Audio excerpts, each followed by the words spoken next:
preparing pallet wood with an axe, doing some chopping, some exercise to get it going, get the wood that we need just to finish off the roof.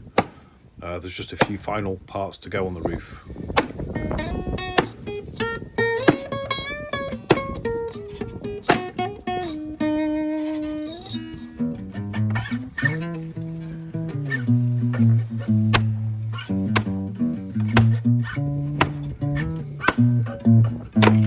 It's funny because pallets just show up. This one was just by the road, up the road.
All this stuff keeps you fit.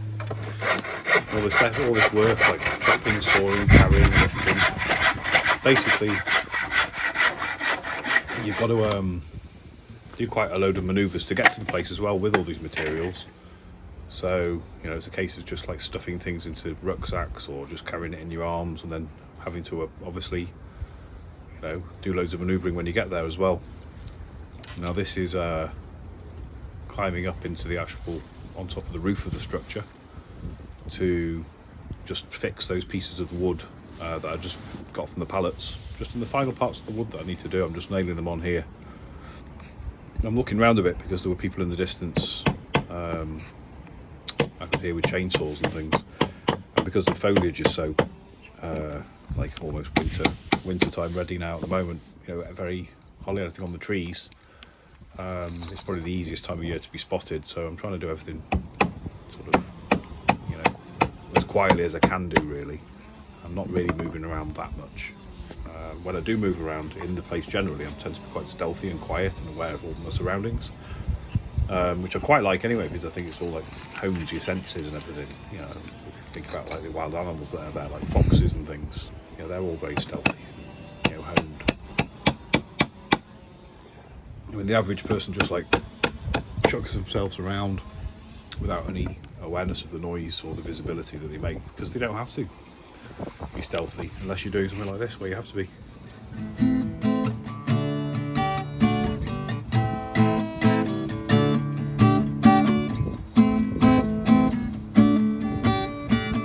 The view from the treehouse, the view over the hills, the view from the treehouse, yeah.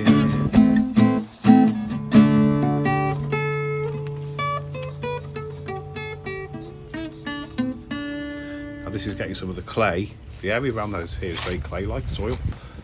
Once you take the surface soil off, it's very clay-like for like many feet down. I think it's old boulder clay. So I'm just getting a spadeful of it, a few spadefuls here to do some more work with the fire area inside the shelter. I'm adding a bit to the front of it because I found a big metal plate, which is old railway stuff, you know, that's just been discarded years and years ago. It's a really big solid piece of metal, so I'm going to bring out the structure with clay in front of where the the hearth bit is, and I'm going to embed the metal inside or right at the front, so it can act as a bit of a hot plate, because if I've got a fire going away inside the grate area, the area just at the front will get red hot. So if I just put this hot plate just inside, I've got a feeling I can probably eventually like cook things on it, boil things on it, etc. So I'm just installing that now.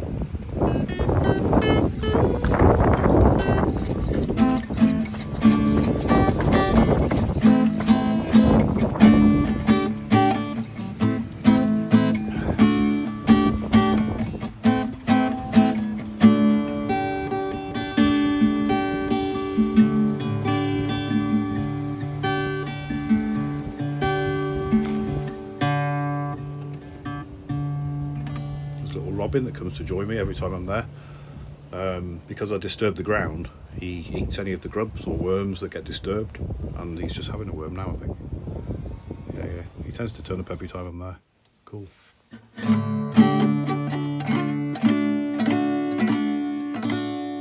Hey, thanks for watching.